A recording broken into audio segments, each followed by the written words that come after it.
ভাগ বাটোয়ারাটা কেমন হচ্ছে, কি মনে হচ্ছে সংবিধান তারা কি করতে চাইতেছে?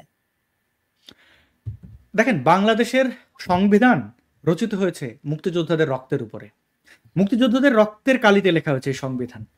এই সংবিধান কোনো রাজাকার বা তাদের তাদের এর পরাজিত শক্তি এসে বদলাবে, এটা হয় না। চেষ্টাটা করে কেন? কারণ দেখেন, যাদের মানে জমি জমা নিয়ে মারামারি হয় না, দেখেন তো, যে জানে যে এই জমি তার না, সে করে কি, ওই ভূমি অফিসে যে দুর্নীতিবাজ কোনো অফিসারকে যে একটু ঘুষ দেয়, বা নিজের একটা মাথা ফাটায় যে কেস করে তার প্রতিপক্ষের বিরুদ্ধে, যেন সে জমিটা ভোগ করতে পারে। তো এই বাংলাদেশটাকে তারা, তাদেরকে যে মানুষ ওন করে না, তাদের যে পছন্দ করে না, এটা তারা বুঝে গেছে। দেখেন, তারা কিন্তু সংবিধানে হাত দেওয়ার আগে কয়েকটা জায়গায় টেস্ট করেছে তারা। মুক্তিযুদ্ধে এই যে জাতিসংগীত নিয়ে ওই যে গামছা, রাজাকারের সন্তান স্বঘোষিত, সেই গামছা নিয়ে আসলো না, কি কি নাম, মানে আমি দুঃখিত, অনেকে আমি এই ধরনের গোলাম আজমের ছেলে, গোলাম আজের ছেলে, মানে এই রাজাকারের বাচ্চাটা, এদের এদের নাম আমি মানে, এই যে মাহফুজ, হ্যাঁ। দেখেন আমি এদের এদের আমি মানে এদের কে কত আমি গুরুত্বই মনে করি না এদের, সরি মানে। তো তারা দেখবেন যে বিভিন্নভাবে জাতিসংগীত বদলাবে, রবীন্দ্রনাথ ঠাকুর, এগুলো অনেক চেষ্টা করেছে। বঙ্গবন্ধুকে দেখেন কোথায় কোথায় আঘাত করেছে, আপনি একদম সিগনিফিকেন্ট। কিন্তু বঙ্গবন্ধুকে ধ্বংস না করতে পারলে, বঙ্গবন্ধুকে তুচ্ছতাচ্ছিল্য পাত্র বানাতে না পারলে, তারা যে সংবিধানে হাত দিতে পারবে না, ওইটাও তারা চেষ্টা করেছে। ধানমন্ডি 32 ভাঙা, সব ওই মেটিকুলাস ডিজাইনের অংশ, সব জায়গায় ফেল করে শেষমেশ সংবিধানে, যেন ওই সংবিধান ঝুলাই ঝুলাই বলতে পারে। কিন্তু কি হাস্যকর বিষয়, যারা সংবিধান সংস্কার করতে এসছে তারা, তাদেরই সাংবিধানিক বৈধতা নেই। এটা বিএনপি করতো, আমি চিন্তা করতাম। কালকে যদি বিএনপি না অন্য যে কেউ ইলেক্টেড গভর্নমেন্ট আসে, ওদের এইসব ছুঁড়ে ফেলে দেবে। এরা আমাদের দেশের অর্থের অপচয় করছে। কিছু কিছু ব্যক্তি দেখবেন উটকো লোক এসে অন্ন ধ্বংস করে, আপনার বাড়িতে কেউ এসে উঠে পড়েছে, অন্ন ধ্বংস করছে, আপনি সামাজিকতার কারণে, সম্মানের কারণে, অনেক কারণে হয়তো তারা আপনি ঘাটটা ধাক্কা দিয়ে বের করে দিচ্ছেন না, ভাত খাওয়াচ্ছেন, যেহেতু বাড়িতে এসেছে, কুমোতে দিচ্ছেন, হ্যাঁ, গোসলের মানে এগুলো দিচ্ছেন। কিন্তু আমরা এদের ওইটাই উটকো লোক, এরা আমাদের অন্ন ধ্বংস করতেছে। কিন্তু তাদের কি, তার সংবিধান বদলাইলেও কি, না করলেও কি, তাদের মানে ওই যে বললাম, এই সংবিধানটা হয়েছে মুক্তিযোদ্ধাদের লাশের উপরে দাঁড়িয়ে রক্ত দিয়ে সংবিধান লেখা হয়েছে। এইটা কোনো, স্বয়ং পাকিস্তানও যদি আবার এই বাংলাদেশে মুক্তি, মানে তারা যদি যুদ্ধ করে আমাদের দেশ দখলও করে, তারপরও এই এই 72-এর সংবিধান বদলাতে পারবে না। এই এই সুযোগ তারা, এই সুযোগ তারা পেয়েছে, এই সুযোগ তারা পেয়েছে যারা সংবিধানের রক্ষক হওয়ার কথা ছিল, সেটা বিএনপি বলেন, আওয়ামী লীগ বলেন, মুক্তিযোদ্ধাদের দল, তাদের হেলাফেলার কারণে, তাদের ঘাউরামের কারণে, তাদের তাদের তাদের আমি বলবো, তারা মানে বাংলাদেশে আসলে চোর বাটপার বললে আপনি আমি আমরা সবাই, মানে আমরা আসলে জাতিগতভাবেই অনেক কিছুতে ঝামেলা আছে আমাদের। কিন্তু সেই এই কথাটা এই কারণে বললাম যে বিএনপি আজকে যে লুটপাটটা করছে, এই যে টেম্পো স্ট্যান্ড থেকে শুরু করে সবকিছু দখল, এগুলো আগে কাদের ছিল? আওয়ামী লীগের দখলেই ছিল। এই দেশে যারা আসবে, জামাত বলে, জামাতের যারা চুরিবাটপারি করছে না, জামাতের নেতাদের বাড়িতে মাদকের বিশাল গোডাউন পাওয়া যাচ্ছে, চাঁদাবাজি করতে যেয়ে তাদের নেতা মার খাচ্ছে, হোটেলে যে অন্যের বউ ভাগায় নিয়ে যাওয়া, মানে এগুলো তো সবই করছে, জামাত করছে, একই সবই তারা করছে। কিন্তু সমস্যাটা হচ্ছে কি, মুক্তিযুদ্ধের পক্ষের যারা দল, তাদের দায়িত্ব ছিল সংবিধান, বাংলাদেশের সার্বভৌমত্বের দায়িত্বটা তাদেরই নিতে হবে। কারণ এটা এখন প্রমাণিত, তারা ছাড়া, আওয়ামী লীগ বিএনপির ব্যাপারে আমি এখন আশা করি না, I sorry to say, Awami League ছাড়া আসলে মুক্তিযুদ্ধকে লালন এখন পর্যন্ত আমি আমার এই 33 বছর বয়সে দেখলাম, তাদের চেয়ে ভালো কেউ লালন করে না। সো এইটা তাদের দায়িত্ব ছিল, তারা মেজর দায়িত্ব ফেল করেছে, এই জন্য আওয়ামী লীগের বিচার হওয়া উচিত আমি মনে করি। জি, এখন ধরেন আপনি তো জুলাই আন্দোলনের একজন সমর্থক ছিলেন, তো আপনার কাছে কি মনে হয় যে আজকে মাহফুজ আলম যে ঘোষণাটি দিলেন যে 5ই জুন থেকে 18 জুলাই পর্যন্ত ছিল তাদের মেটিকুলাসলি ডিজাইনের প্রথম ধাপ, সেই ধাপে তো আপনিও যুক্ত হয়ে গেলেন? না, আমি জুলাইয়ের আন্দোলনের সমর্থক ছিলাম না। মানে যদি এক কথায় বলতে হয়, আমি কোটা সংস্কার নিয়ে যে টালবাহানা আদালত, এইটার বিরুদ্ধে ছিলাম। মুক্তিযোদ্ধাদের নাতিপুতিদের ভরণ পোষণ করতে হবে, আমি এটার বিরুদ্ধে ছিলাম। আমি মনে করি আমি ঠিক ছিলাম। আপনি আপনি দেখান তো, এই শেখ হাসিনার না হলে পরাজয় হলো, কয়জন মুক্তিযোদ্ধার নাতিপুতিকে পেয়েছেন বলেন তো? আজকে মুক্তিযুদ্ধের পক্ষে কথা কে বলে? কয়জন মুক্তিযোদ্ধার নাতিপুতি কি দেশের বাইরে নেই? বুঝলাম দেশের সমস্যা, তাদের ভূমিকা কি? কেন আমাদের কি পরিবার নাই? আমাদের কি জীবন না সুলতান আপা? আমি যখন পাবলিক প্লেসে কোনো বাঙালি দেখি, আমার তারে মাপতে হয় ও কি জঙ্গি নাকি মানুষ। আমার যে মাপতে হয়, আমি কোথাও খাইতে গেলে কেউ যদি কোনো বাঙালি আমাকে খাবার সার্ভ করে, আমাকে একটু চিন্তিত থাকতে, বিষ মিশাই দিল কিনা। তো আমি এই চিন্তাটা কেন করি? কারণ আমি মুক্তিযুদ্ধের পক্ষের কথা বলি, বা আমার ধর্মীয় বিশ্বাসের চ্যাপ্টারটা বাদ দেন অন্ততপক্ষে। তো মুক্তিযুদ্ধের নাতিপুতিরা কই, আমি ওইটার বিরুদ্ধে ছিলাম, কিন্তু এক দফা কি এইগুলোর কোনো কিছুর পক্ষে আমি ছিলাম না। মাহফুজ টাফুজের তো তখন ওরা তো তখন ছাত্রলীগের লুঙ্গির তলায়, তো আমার অবস্থান সোজা। আমি এই কোটা সংস্কারের এই টালবাহানার পক্ষে ছিলাম না, এবং এই টালবাহানা করার পরে যে ছাত্ররা রাস্তায় নেমেছে তাদেরকে পিটানোর পক্ষে ছিলাম না। একইভাবে নুরুরকে যে পিটাইছে, নুরুর পিটানোর পক্ষেও ছিলাম না। তারেকরে পিটাইছে, এই দেখেন নিরাপদ সড়ক চাই আন্দোলনের সাথে যাদের পিটাইছে তাদের পক্ষেও ছিলাম না, কারণ আমি তখন মিথ্যা মামলায় অ্যারেস্ট হওয়ার ডিবিতে ছিলাম। আমি দেখেছি ডিবিতে পোলাপানদের নখ তুলে দিছে, আমি নিজে দেখেছি, নিজে সাক্ষী। এটার চেয়ে ওদের জামাত শিবির বলে তুলে দিছে, ওদের আমি আবার ঢাকা সেন্ট্রাল জেলে গিয়েও পাইছি। তো জেলে তো অফুরন্ত সময়, তাদেরকে বিভিন্নভাবে আমি টেস্ট করেছি, ওরা জামাত শিবিরের লোক ছিল না। তো তাদের ওই নখগুলো তো আমার চোখের সামনে আসছে। আপনি অভিযোগ মানে একটা সন্দেহ করে নখ তুলে দিলেন, এই পোলাপানদের যে তারা না, এই সন্দেহ সৃষ্টি করেছে তো আওয়ামী লীগ। আমাকে ডিজিএফআই দিয়ে গুম করে জেলে পাঠাইয়া আমাকে তো এই অধ্যায়, আওয়ামী লীগের যে কালো অধ্যায়গুলো ছিল সেগুলো অনেকেই বিয়ে করেন। আমি এখনো মনে করি আওয়ামী লীগ মানুষকে গুম খুন করেছে এবং এটা অন্যায় করেছে, এবং তাদের এই কাজগুলো তারা ভেবেছিল কেউ জানবে না, সবাই জেনেছে। এবং তাদের প্রতি এই অবিশ্বাস থেকে আমি কিন্তু তারা বলেছিল যে না এটা আদালতের মধ্যে হবে, আমি বিশ্বাস করি নাই, কারণ তারা মাইরে বিশ্বাসী। এই মাইরটা দিয়েছিল, এই মাইরের বিপক্ষে ছিলাম। কিন্তু যখন আবার আবু সাইদ এই যে ও যে সন্ত্রাসী ছিল, হারুন ইজারের মতো জঙ্গি, যে জঙ্গিবাদের অপরাধে দণ্ডিত এবং সে জেলে ছিল, তাকে সে রাহবার মনে করে, আদালতে প্রমাণিত রাজাকার সাইদিকে সে রাহবার মনে করে।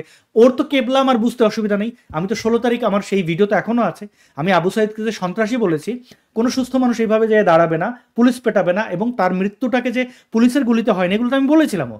তো সে মানে আমি জুলাইয়ের আন্দোলনের পক্ষে ওইভাবে ছিলাম না। আন্দোলন ছিনতাই হয়েছে, আন্দোলনের পেছনে যে যারা ছিল কলকাঠি নেড়েছে, এগুলো তো আমার পক্ষে জানা সম্ভব না। ফরহাদ মজার ওই বক্তব্য তো আমরা আগেও শুনি নাই, শুনলে, এবং ফরহাদ মজার যে মাহফুজের গুরু, এটা তো আমি জানি না। মাহফুজকে তো চিনিও না, সার্জিসকে তো ছাত্রলীগ মানে তাকে তো চিনতাম না, যখন চিনতাম তখন তো ছাত্রলীগ হিসেবেই চিনতাম, চিনলেও আর কি। যখন পিনাকি তাদের ব্যাপারে বিতর্ক শুরু হলো, এরা ছাত্রলীগ, এই যে হাসনাত, এরা তো ছাত্রলীগই ছিল। ফেলিয়ার থাকলে তো এই সবচেয়ে বড় দায়িত্ব মানে আওয়ামী লীগকেই করতে হবে। জি, এখন এখন একটা জিনিস আমার কাছে খুব ইন্টারেস্টিং লাগে। আপনি দেখুন, এই যারা জুলাইয়ের শহীদ বলা হচ্ছে যাদেরকে, তাদেরকে সরকারি বিভিন্ন রকম ভাতা দেওয়া হচ্ছে, ফ্ল্যাট দেওয়া হচ্ছে। ভেরি ইন্টারেস্টিং একটা জিনিস বলে আমরা এটুকু জানি, যারা আত্মঘাতী হয়, যারা নিজের জীবন দিয়ে দেওয়ার জন্য প্রস্তুত থাকে, তাদের সঙ্গে ওই এক ধরনের চুক্তি থাকে যে তাদের পরিবারকে তারা দেখাশোনা করবে, রাইট? তো এরকম আত্মঘাতী যদি আমরা একটু এইভাবে করে চিন্তা করি, দেখুন যারা আত্মঘাতী ছিল এই আন্দোলনকে সফল করার জন্য, এবং যারা শেখ হাসিনা সরকারের পতন করে জঙ্গি উত্থানের জন্য নিজের জীবন বিসর্জন দিয়েছে, আত্মঘাতী হয়েছে, এমন মানুষদেরকে আপনি রাষ্ট্রীয়ভাবে তাদেরকে অনুদান দিচ্ছেন, পৃষ্ঠপোষকতা করছেন। আমরা কি কখনো এই দিকটা এরকম করে ভেবেছি? দেখেন, আমাদের তুলনা দিতে গেলে মুক্তিযুদ্ধ সামনে চলে আসে বারবার, কারণ এটা আমাদের গর্বের ইতিহাস, আমাদের সবচেয়ে বড় অর্জন। এই বাংলাদেশ যতদিন থাকবে এই অর্জনটা থাকবে। এইবার হচ্ছে মুক্তিযোদ্ধাদের নাতিপুতিদের কোটা দেওয়া যাবে না, এই বিতর্কটা আওয়ামী লীগ তৈরি করেছে। এটা কোনো দরকার ছিল না, কোনো প্রয়োজন ছিল না। এবং আমরা তো জানি যে কতজন জাল সনদ মুক্তিযুদ্ধের, প্রকৃত মুক্তিযোদ্ধার সনদের জন্য মুক্তিযুদ্ধে যান নাই, এবং জাহানারা ইমামকে রাস্তায় নামতে হয়েছিল। সেই রাস্তায় জাহানারা ইমামের সাথে শেখ হাসিনাও দাঁড়িয়েছিলেন। সেই শেখ হাসিনা ক্ষমতা আসার পরে আমাদের মতো নবীনদেরকে রাস্তায় নামতে হয়েছিল রাজাকারদের ফাঁসি দেওয়ার জন্য, সর্বোচ্চ শাস্তির জন্য। কেন আমাদেরকে নামতে হবে? এবার দেখেন, এই যে মুক্তিযুদ্ধ যারা করেছেন, যেটা বলছিলাম, তারা কোনো লোভের জন্য জীবন দেন নাই, এবং তারা বিনিময়ে চান নাই। যারা বিনিময়ে পরবর্তীতে জাল সার্টিফিকেট দাবি করা, এগুলো অনেক ভুয়া মুক্তিযুদ্ধ হয়েছে, এবং সেই ট্রেন্ড আওয়ামী লীগ একদম এই পতনের এক পর্যন্ত রেখেছিল, এই নাতিপুতিদের এগুলো করা। এইবার কথা হচ্ছে, এখন যাদেরকে ওই মুক্তিযোদ্ধা ভাতা দেওয়া, এদেরকে ওই তাদের অবদানের জন্য দেওয়া হচ্ছে না, তাদেরকে মুখ বন্ধ করার জন্য দেওয়া হচ্ছে। দেখেন, আপনার সন্তান যদি হত্যার শিকার হয়, আপনি যে আদর্শেরই হন না কেন, কথার কথা আপনি জামাতের আদর্শের, আর আপনার সন্তানকে হত্যা করে ফেলছে, জামাত হত্যা করছে, আপনি জেনে গেছেন, আপনি কিন্তু কোনোদিন জামাতকে ওন করবেন না, আপনি মুখ খুলে দেবেন। এই ভয়ে আপনাকে টাকা পয়সা দিয়ে, মানে বাংলাদেশের অনেক মানুষ তো গরিব মানুষজন, আর যারা গেছে এরা তো, এদের অনেককে আমি শুনেছি টাকা পয়সা দিয়ে নিয়ে যাওয়া, অনেকভাবে নিয়ে যাওয়া হয়েছে, মানে যাদের বিভিন্ন ছিন্নমূল মানুষ, টোকাইদের, এখনো তো টোকাইদের নেতৃত্বে যেটা হয়েছে, এই জুলাই বিপ্লবীদের কয়েকজন স্বীকার করেছে তারা কোন কোন ঢাকার কোন কোন সেক্টরের টোকাইদেরকে, হ্যাঁ এই কিশোর গ্যাং, সরি টোকাই তো টোকাই না, কিশোর গ্যাং, তাদেরকে ভাড়া করেছিল।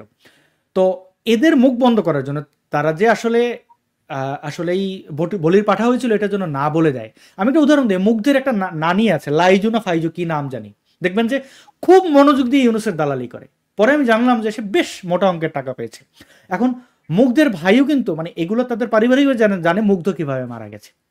মুগ্ধের যে জামাত বিরোধী যে স্ট্যাটাসটা ছিল এই জুলাই আন্দোলনে, জামাত শিবির যেন না আসে এই কথা বলা, এটা কিন্তু তখন খুব ভাইরাল হয়েছিল। কারণ এখানে অনেক মুক্তিযুদ্ধের বা অনেক আওয়ামী লীগের ছেলেপেলেরাও ইয়ে করেছিল যে চলেন শরীরটা ম্যাজম্যাজ করতেছে, একটা বিপ্লব করে আসি। আমরা গণজাগরণে এরকম ম্যাজম্যাজে বিপ্লবীদের দেখেছি। ও আচ্ছা, তুমি কে আমি কে, মুক্তিযোদ্ধার পরিবারের এই স্লোগান, এই তুই রাজাকার বলতে তো ভালোই লাগে। ওমা, এরা অবশ্য জামাত শিবিরের লোকজনও ছিল, এমনও লোক আমি দেখেছি। মানে তখন তো আমি জনগণের কাতারে, তাই না, মাঠে মাঠে, মানে এখন তো হয়তো আমাকে এই কথাগুলো অনেকে বলবে না, বলবে যে এই কথাগুলো ওরে বললেও যে বলে দেবে অনেক জায়গায়, মানে পাবলিকলি যেহেতু কথা বললে এটা একটা সমস্যা। তখন আমি জনগণের কাতার থেকে এরকম অনেক সুবিধাবাদীকে দেখেছি, হ্যাঁ অনেক মাম্মি ড্যাডিকে দেখেছি, হ্যাঁ এই শোনা আমার ময়লা লেগে গেছে, আন্দোলনে গেছেন, একটু দাঁড়িয়েছিল এরকম করে। তো এইরকম অনেক হালের অনেককে দেখেছি, তাদের অনেকে মানে গণজাগরণ যদি সহিংস আন্দোলন হতো তাহলে অনেকে মরতো। তো তাদের মরলে তাদের ওই যে এই মুগ্ধের ব্যাপারটা ছিল, মুগ্ধের তো কোনো অভাব ছিল না, সে পানি বিলি করতে এসেছে। মুগ্ধেরটাকে আমি রেসপেক্ট করি, যেটা আমি আবু সাইদকে কোনোভাবেই আমি ইয়ে করি না, তার মৃত্যুটাকে আমি অপচয় মনে করি। তো এরকম অনেকে এসেছে, অনেকে মারা গেছে, তাদের লাশ, এই যে ভাতা টাতা এগুলো হচ্ছে সব মুখ বন্ধ করার ইয়ে থেকে আমি এটা মনে করি। কারণ কেন মনে করি বলেন তো? আচ্ছা, এই লাশগুলো যারা যারা হত্যার শিকার হয়েছে সেগুলোর কি কোনো আপনি কোনো স্বচ্ছ রিপোর্ট পান? তাদের কোন গুলিতে মারা হয়েছে, কিভাবে মারা গেছে, আপনি দেখেন সব ধামাচাপা দেওয়া হয়েছে। আদৌ কোনো ময়নাতদন্ত হয়েছে? না, ময়নাতদন্তের জন্য যখন কথা হচ্ছিল সার্জিস বলেছে লাশে হাত দেওয়া যাবে না। কেন তারা ভয় পাচ্ছে লাশ তুলতে? পুলিশ হত্যার নামে কোনো কথায় কোনো মামলাই কেন তারা ভয় পাচ্ছে? পুলিশ হত্যা কারা করেছে, কিভাবে করেছে, এই এমনকি এই সো কল্ড বিপ্লবী যারা মরেছে তাদের লাশ তোলার বিরোধিতা হাসনাত কেন করেছে? কি সমস্যা কি? লাশ তোলা হয় না? আমরা তো দেখি লাশ সবকিছুতে, মানে এমনকি কোনো মাওলানা মরলেও তার লাশ তোলা হয় তদন্তের স্বার্থে। কেন আল্লামা শফি তিনি ভারতে গিয়ে চিকিৎসা করার নাই? করেছেন তো, মানে এগুলো তো চিকিৎসার স্বার্থে, এগুলো তো ধর্মের কোনো সমস্যা নাই। পৃথিবীর কোন কোন মুসলিম স্কলার করছেন যে একজন মানুষ মারা গেলে তার লাশ তোলা যাবে না? সত্য সবসময় সুন্দর, এবং সত্যের বিরুদ্ধে থাকে যারা চক্রান্তকারী, যারা যারা যারা জানে যে মানে তারা কি করেছে আমাদের চেয়ে তো তারা বেশি জানে, তাই না? আচ্ছা বলেন তো, একটা লোক চুরি করেছে, পুলিশ তাকে ধরে এনে চুরি কিছু প্রমাণ পেয়েছে, তাকে সাজা দিয়েছে, তার হয়তো 1 মাস সে সাজা কেটেছে, কিন্তু পুলিশ আদালতের চেয়ে ভালো জানে ওই চোর সে চুরিটা কেমনে করছে। সব কথা তো আপনারা বলে দেবেন না। তো তারা কেন ভয় পাচ্ছে লাশ তুলতে? ওইখান থেকে আপনি পাবেন কেন তারা ভাতা দিচ্ছে, কেন তারা কোটার বিরুদ্ধে আন্দোলন করে একই কোটা তাদের দিচ্ছে, স্ববিরোধী হচ্ছে, সময় তাদের লুটিপুটি খাচ্ছে, আবার মাইর খাওয়ার আমি সরি, মানে আমি আশা করি না তারা মানে আমি এটা কখনোই ভাবি না যে তারা মাইর খাক, কিন্তু তারা যে রাস্তা খুঁড়েছে তাদের সাথে তাই ঘটবে। আমি 2টা উদাহরণ দিই। আমরা কি কেউ চেয়েছি আমেরিকা যে আফগানিস্তানে হামলা করুক? ওসামা বিন লাদেন যে কাজটা করেছে তারপরে আমরা বাধা দিতে পেরেছি? পারি নাই। আমেরিকার বা কয়েকদিন আগের ঘটনাই যাই না, হামাসের ব্যাপারটা দেখেন না, 7th of অক্টোবরের পরে আপনি দেখেন তাদের 50,000-এর সংখ্যা ছাড়াই গেছে গাজায়। কই বিশ্বের কে কথা বলছে দেখেন? আপনি বড়জোর বাংলাদেশে বসে কোকা-কোলা বয়কট করতে বাটার জুতার চুরি করে আনছেন, কিন্তু আপনি ইসরায়েলকে থামাইতে পারছেন? পারেন নাই। আমি বলতেছি না যে এটার সাথে এটার তুলনা, আমি বলতেছি যে যারা আজকে এত হম্বিদম্বি করতেছে তারা কি আওয়ামী লীগের সংখ্যাটা দেখে না? আওয়ামী লীগের সংখ্যা কত? আপনি কি মনে করেন, ডু ইউ থিঙ্ক বিএনপি বাধা দেবে এই সমন্বয়কদের পেটানোর ক্ষেত্রে? আওয়ামী লীগ যদি কোনো কারণে ফিরবে তো অবশ্যই। তারা যদি তাদের যে বাড়িঘর ছাড়া করেছে, তাদের মা বোনদের কি করেছে সেটা তো আপনি আমি জানেন, সবাই জানি, প্রতিদিন আমাদের উদাহরণ আছে। এগুলোর ব্যাপারে যখন তারা পদক্ষেপ নেবে, ধানমন্ডি 32 নম্বর ভাঙাটাঙ্গা বাদই দিলাম, আপনি কি মনে করেন যে বিএনপি এসে এখানে বাধা দেবে? পারলে বিএনপির লোকজন ঢুকবে আর ওর সমন্বয়। আমি অনেকের দেখেছি, মানে আমি তাদের ভবিষ্যৎ পরিণতি নিয়ে আমি খুবই সন্দিহান, এবং আমি সংশয়ে আছি যে মানে সংকীর্ণ, মানে এই শব্দগুলো কি ব্যবহার করবো, মানে আমি খুব আতঙ্কেই আছি যে তাদের সাথে কি হবে। এখন ভাতাটাতে যা নিচ্ছে নিক, মানে কি বলবো, আমি তাদের জায়গায় হইলে যত বড় বিপ্লবী হইতাম আমি সুন্দর করে দেশ থেকে চলে যেতাম। মানে এটা আমার চেয়ে বেস্ট উপায়। মানে আমি যদি এই এই এই চক্রান্তকারীদের ভালো বুদ্ধি দিই, তাহলে এখন সময় থাকতে ওই যে একটা মেয়ে ছিল না ওদের মধ্যেই বোধহয় সবচেয়ে বেশি বুলিশ শিকার ওদের পক্ষ থেকেই হয়েছিল, তার শরীরের কারণে, তার রঙের কারণে, কি যেন নাম, অবশ্য খুব আহ, মানে দেখবেন ক্ষমতা তারা দখল করার পরেই বড় এক সুটকেস নিয়ে তিনি বিদেশ ট্যুরে গেছিলেন। কেন গেছিলেন সেই বিতর্কে যাচ্ছি না, ওইরকম গিয়ে যেন না ফিরে।